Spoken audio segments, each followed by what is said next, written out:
In our split session for youth, if kids want to meet, they can meet. I'm only going to be speaking for about 15, 20 minutes, and then we're going to work. Okay? We have to clear this room, we have to clear that room, we have to clear that room, because they're coming to clean the carpets tomorrow morning.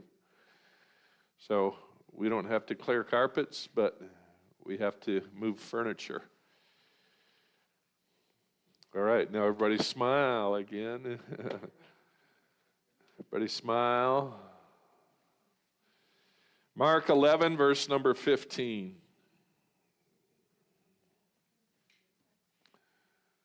Mark 11, verse number 15. It says, they come to Jerusalem, and Jesus went into the temple and began to cast out them that sold and bought in the temple, and overthrew the tables of money changers and the seats of them that sold doves, and would not suffer that any man should carry any vessel through the temple. And he taught, saying unto them, is it not written, my house shall be called of all nations the house of prayer, but you have made it a den of thieves. Amen. This is a very, very startling picture of Jesus. It doesn't say he lost his cool, but kind of, I guess if you're flipping over tables and benches, kicking people out, amen. Even Jesus got angry, right? He was tempted in all points, like as we were, but yet without sin. And here we see him probably angrier than any other story in Scripture. And tonight there is quite a bit to this when you begin to study the history of this. I want to just take a little bit of a deeper look into it, because I believe there's an important message here that we all need to understand. So we're going to pray that the Lord would help us. Speak to us tonight, Jesus. We need you. We love you. We praise you. Thank you so much for your word. Help us, Lord, to take this message into our hearts and put it to use in our ministry. Everybody said in Jesus' name. Praise the Lord. You may be seated. I'm going to try to keep track of my time here. All right. So, we understand that the people of Israel were required to come to Jerusalem, bring a sacrifice offered unto the Lord, and we know that it had to be an acceptable sacrifice. And in this account, we see that when they came to Jerusalem, they would bring their sacrifice to the temple, and what was happening was they would be met at the temple by a priest who would examine the sacrifice to see if it was worthy, if it was acceptable. And the historians tell us that most, probably over 80% of the sacrifices were rejected as unacceptable. And so what would happen then was they were sent to another part of the temple, another table, where they could sell their animal, their rejected sacrifice, and not lose it altogether. But what was happening was the priests would purchase the rejected animals or sacrifice at a very discounted price. They were not paying the people a fair price for their animals, and to add insult to injury, most of the people would have to exchange their money into the temple currency in order to purchase another sacrifice, a suitable sacrifice. And then when that happened, the people were charging a much higher exchange rate than what was necessary to have their currency exchanged. And then when they had properly got their currency together, they would go to another part of the temple to purchase a suitable or a worthy sacrifice, an animal that was worthy, clean. And of course, you could probably guess what was happening. The priests were selling these acceptable sacrifices at a very high rate. very inflated prices. Sometimes the historians tell us that even the selling the same animals that were earlier rejected and turning around and bringing them to this part of the temple and selling them as acceptable sacrifices and charging a much, much higher price for those. And so the people were being cheated at every step of the process, and it was all happening in the house of the Lord. It was all done with the approval of the high priest. And then it said in the scripture there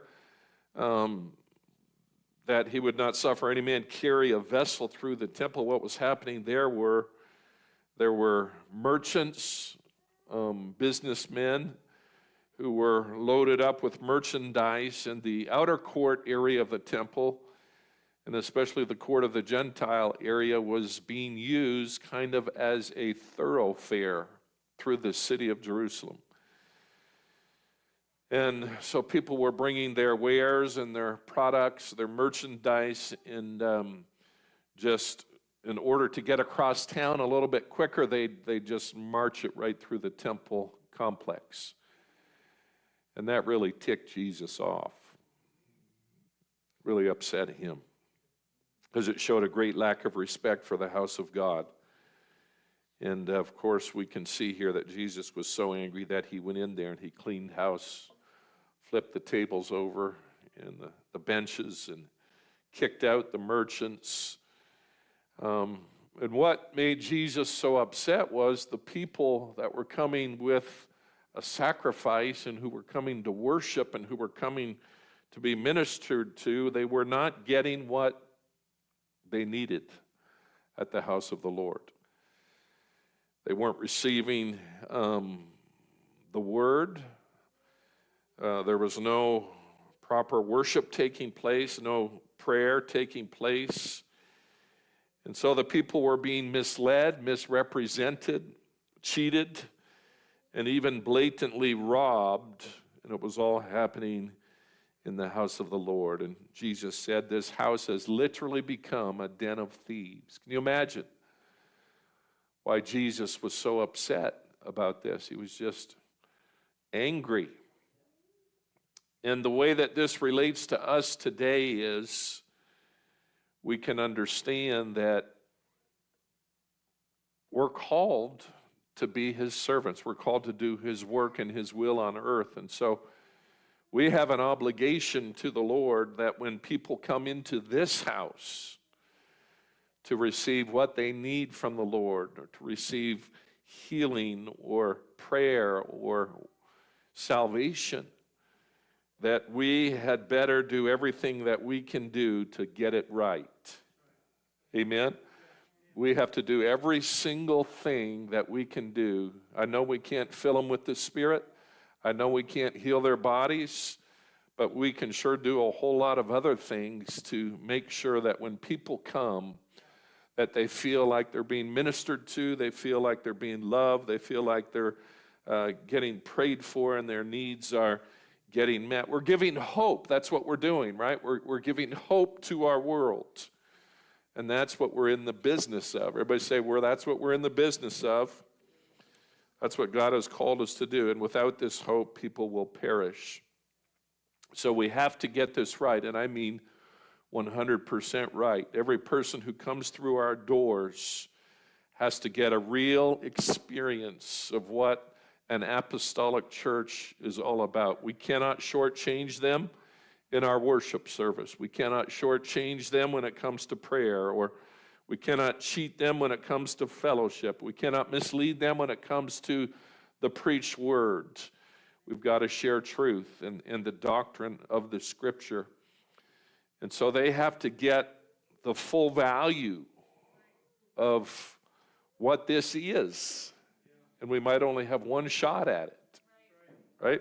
We might only have one shot at it. That's probably all we get is one shot. And we know this is an apostolic church. We're all saved. We're all here because we love the Lord and want to serve him and want to do his bidding and his will. But we have to understand that when we come to church, we get used to it being like it is. And we don't see the things that people see. Brother Manny was telling me, one of our newest visitors came in and she told him everything that was kind of off with our media. And people see it, and sometimes we don't even see it. So we have to do a better job. Can I get a witness? Amen?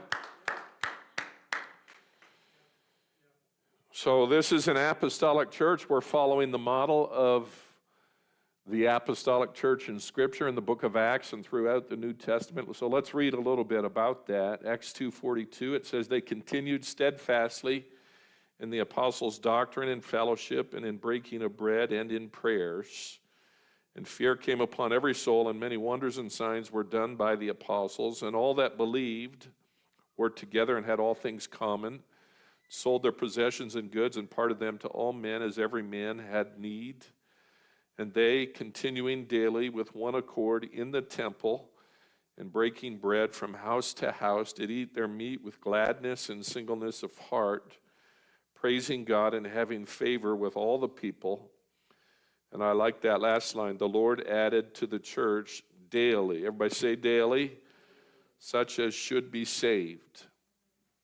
We've read these before. If you've ever been a part of small groups, or back when they called them home friendship groups, or perhaps even cell groups, this was a very popular scripture. And four things are brought to our attention in verse 42. Doctrine, the apostles' doctrine. We got to continue in that. Fellowship. How many believe fellowship is extremely important? Amen. Our small groups are going to help greatly with that. Breaking of bread, eating meals together, even communion. This speaks of both, I believe. And then prayer, obviously. And then it said a few verses later, these things took place in two locations. They met daily at the temple or in the temple, and then from house to house. Everybody say house to house. Everybody say the temple. Let's not neglect either of those. This is what we're attempting to do. We're meeting from house to house and also in the Lord's house. Paul would call these public meetings throughout the New Testament. In Acts 20, verse 20, he said, I kept back nothing that was profitable unto you, but have showed you and have taught you publicly and from house to house. I believe this is the way that God has designed his church to work, to function, just as it did in the New Testament. Amen? In the temple, in God's house, and then from house to house. Amen. It doesn't really work any other way. We need public worship and praise, and we need private worship and praise. Amen. And so God, it says later in 1 Corinthians 1, verse 21, that God chose the foolishness of preaching to save them that believe. Amen. So small groups are very important because we can gather together, we can get more intimate with people, get to know them, sit down, break bread with them, and fellowship with them, as the scripture says. But then we have to, at some point, get them into the house of the Lord where they can get under the preaching, because God chose preaching. Look at your neighbor and say, God chose preaching. I didn't choose it. I didn't even choose to be a preacher. God chose preaching, and God calls preachers, amen, to do his bidding. And sometimes it does. It says by the foolishness of preaching. Sometimes it does seem foolish, but this is the method that God chose to save. It says those who believe. That's very important to see, because America's full of believers. We're a nation that believes in God, and even you have friends and family members and schoolmates, classmates who believe in God, yet they are not saved, are they? A lot of people believe in God, but they're not saved.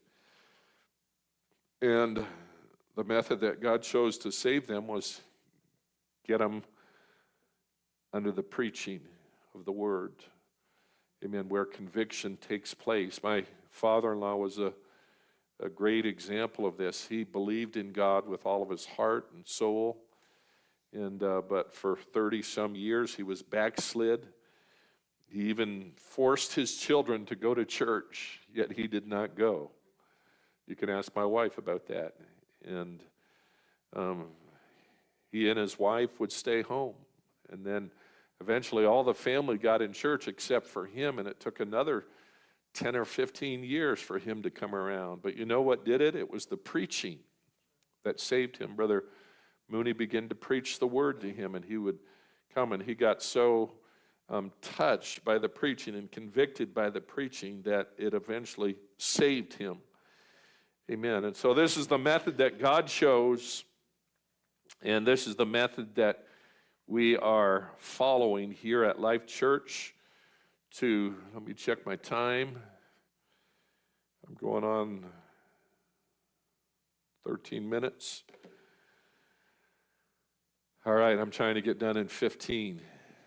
Praise the Lord, I'm almost done. Is everybody ready to work? How many want to give your most excellent effort to the Lord? That's really what we're talking about tonight. We want to do the very best that we can do. I know we can't, this isn't the most beautiful building. We have a lot of problems with it. But you know what? When people come into this building, it at least ought to be clean, and it at least ought to look decent, and it ought to smell wonderful. We've had a problem with all three of those here at our church, and so we want to do better. How many feel like we can do better? Amen. We can do better.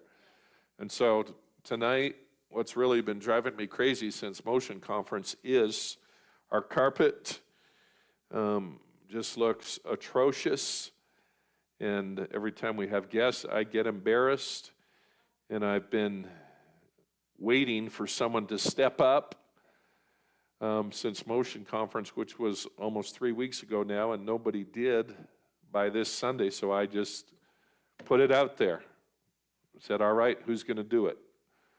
And when I said, I'll do it, then people said, okay, we're going to help. And Brother Shiloh and Sister Lexi offered to organize this evening's work event and hire, who are they called? All-Star Cleaners are coming tomorrow morning sometime to clean our carpet. Somebody say hallelujah. No, I mean really say it like you mean it. I mean, that ought to make somebody get up and dance in the Holy Ghost. Somebody ought to do a couple laps around the building because the carpet's getting cleaned. Yeah? Yeah, man. Yeah, man.